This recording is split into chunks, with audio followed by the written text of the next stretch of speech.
Qui d'entre nous saurait dire oui?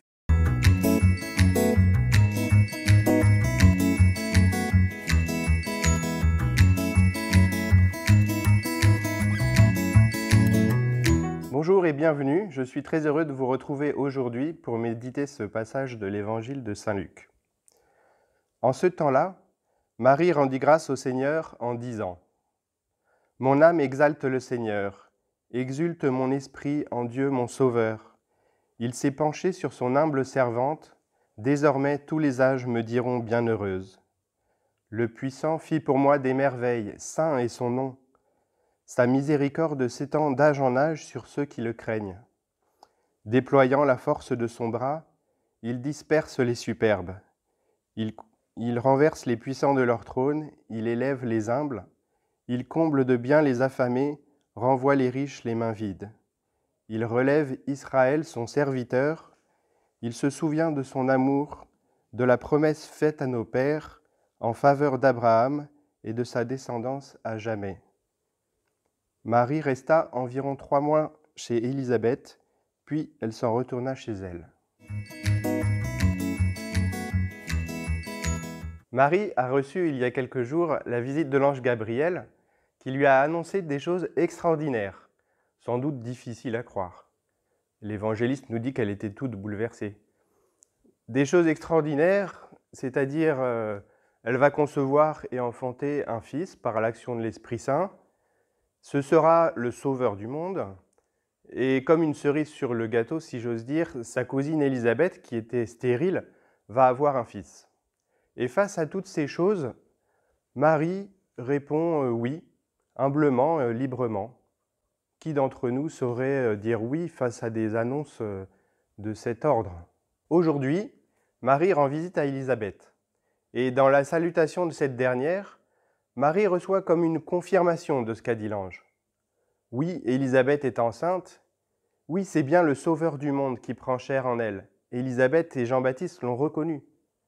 Alors viennent à Marie ces paroles de louange, d'action de grâce, comme un flot qui était retenu et qui déborde en torrent de joie.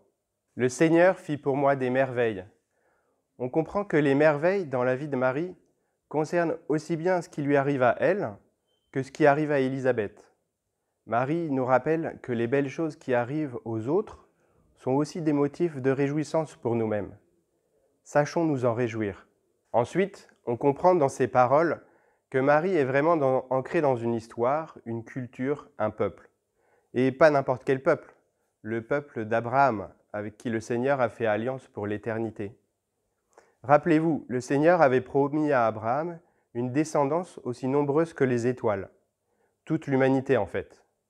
Et il semble que Marie a compris que ce qui lui arrive est vraiment un accomplissement de cette promesse, et que Jésus sera vraiment celui qui accomplit le plan du salut donné par Dieu.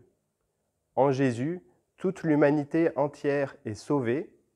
Jésus propose à chacun des hommes de vivre l'alliance avec lui dans sa vie quotidienne pour le meilleur. Incroyable Marie!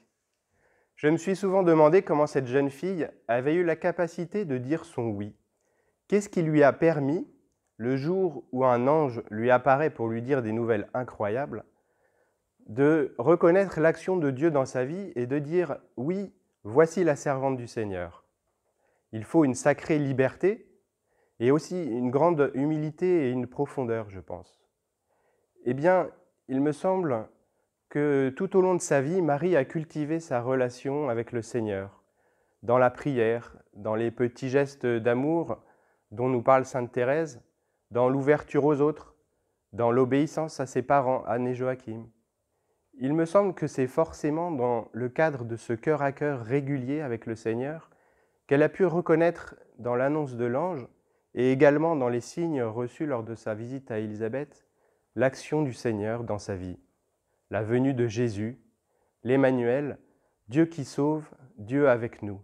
Demandons à Marie de nous aider à ouvrir nos cœurs à la prière, ce cœur à cœur avec le Seigneur. Demandons-lui de nous aider à reconnaître les signes de la présence et de l'action de Dieu dans nos vies et dans celles de nos proches, et de nous aider à nous en réjouir. Demandons-lui de nous aider à ouvrir nos cœurs en ce Noël et d'accueillir Jésus dans nos vies. Redisons le « Je vous salue Marie » en pensant à l'ange, à Élisabeth, à ce que Marie a pu avoir dans le cœur en entendant ces paroles. Je te salue Marie, comblée de grâce, le Seigneur est avec toi. Tu es bénie entre toutes les femmes, et Jésus, le fruit de ton sein, est béni. Sainte Marie, Mère de Dieu, prie pour nous pauvres pécheurs, maintenant et à l'heure de la mort. Amen.